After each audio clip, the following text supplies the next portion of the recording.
Okay,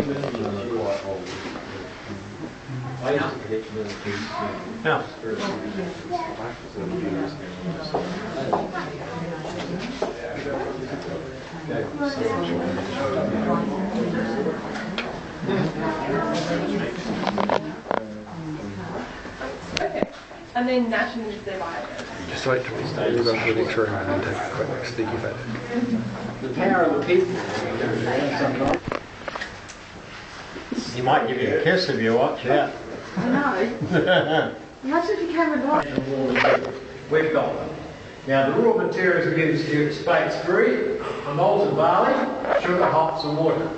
Now you can use any type of grain for beer. You can use barley, wheat, maize, millet. You can even use rice if you like. They'll give you a result.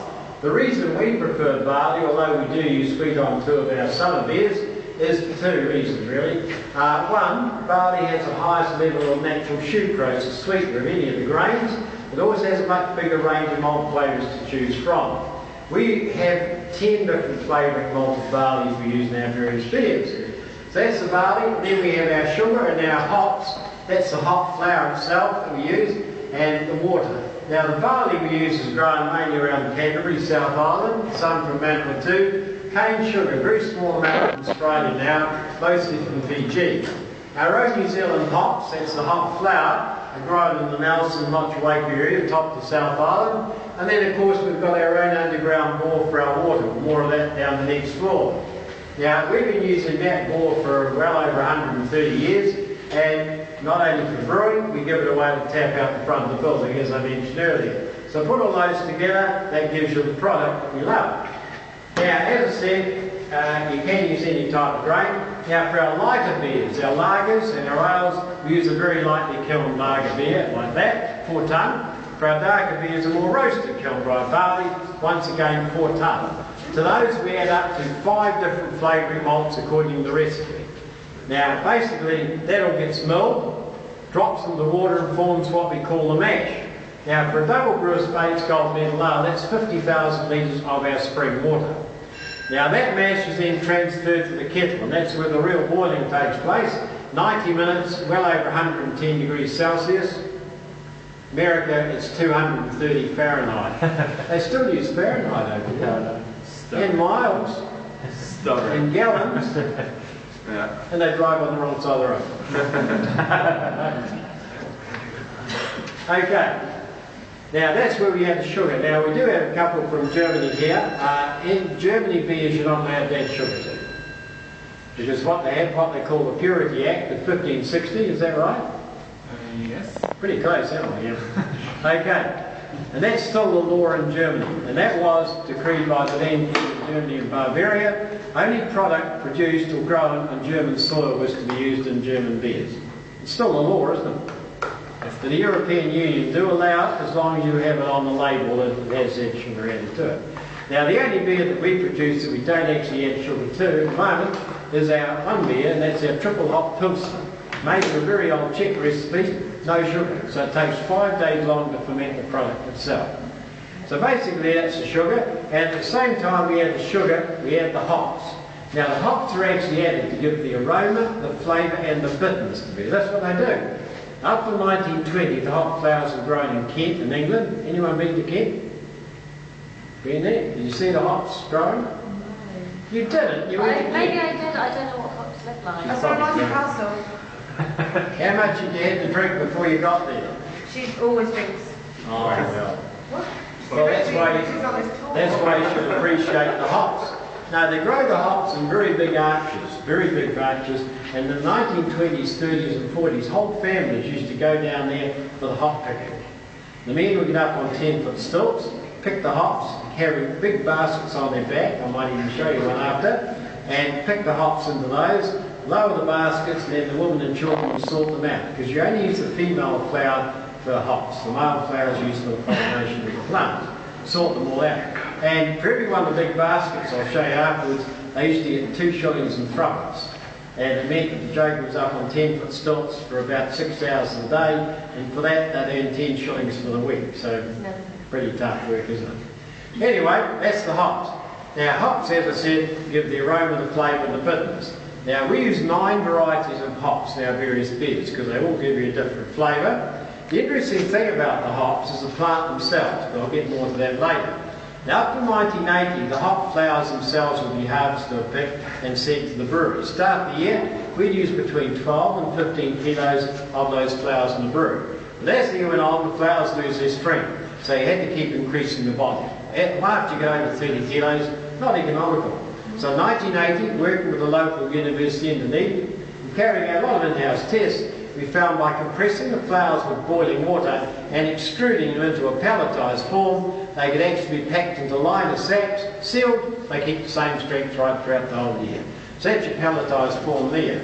Now the interesting thing about hops is the plant. The plant itself comes from a very, very small botanical family. There's only 2 plants in the whole family. One plant is the hop plant and it's known as the humulus. The other plant in the family is the cannabis plant. So the botanical name for the 2 plants is Cannabinaceae. Did you know that? Oh, good.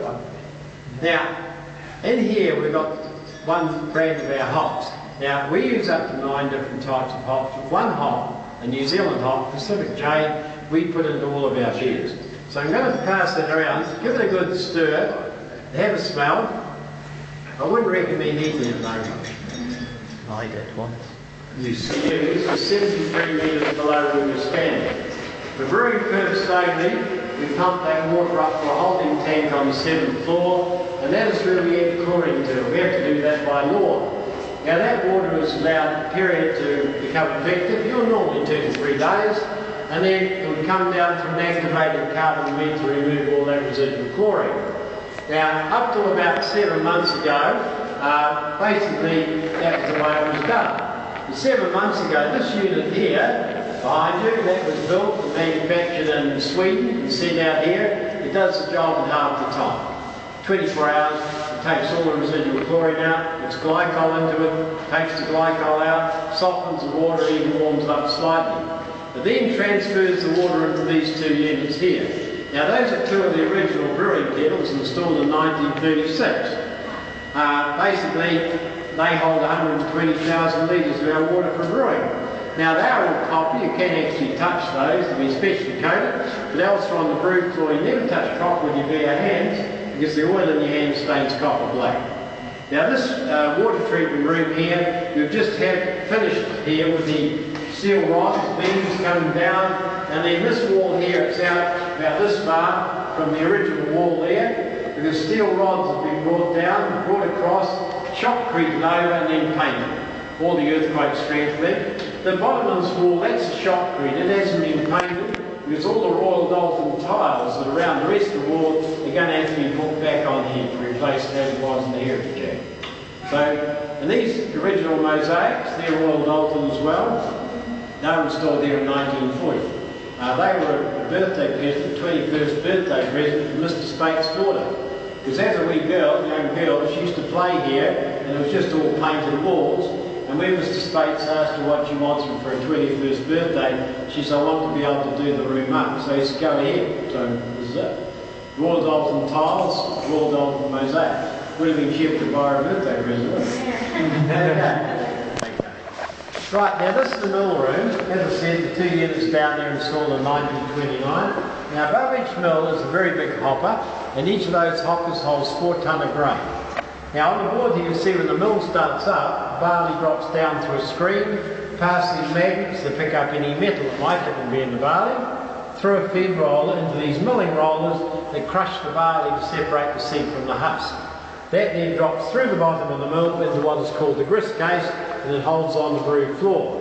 Now you see here anti-explosion shells and anti-explosion devices. Barley when it's being milled is very, very explosive. The dust is almost like gunpowder. That's there to protect us. Now on the wall behind you, that's a photograph taken inside the malt house before the fire in 1940 that burned it down. That shows you how the grain would come in to be stored. Now the men would either climb up the wooden ladder or else haul themselves up on those knotted ropes, lower the length chain down the bottom near the metal hook, hook the sack at the hook into the sack, haul the sacks up and stack them, and that would be a year's supply of the barley. On the other wall is another interior view of the malt house. Malt house is always built with a curved roof, and that actually allows the area to circulate. so there's no condensation, no moisture drips down on the grain. Now,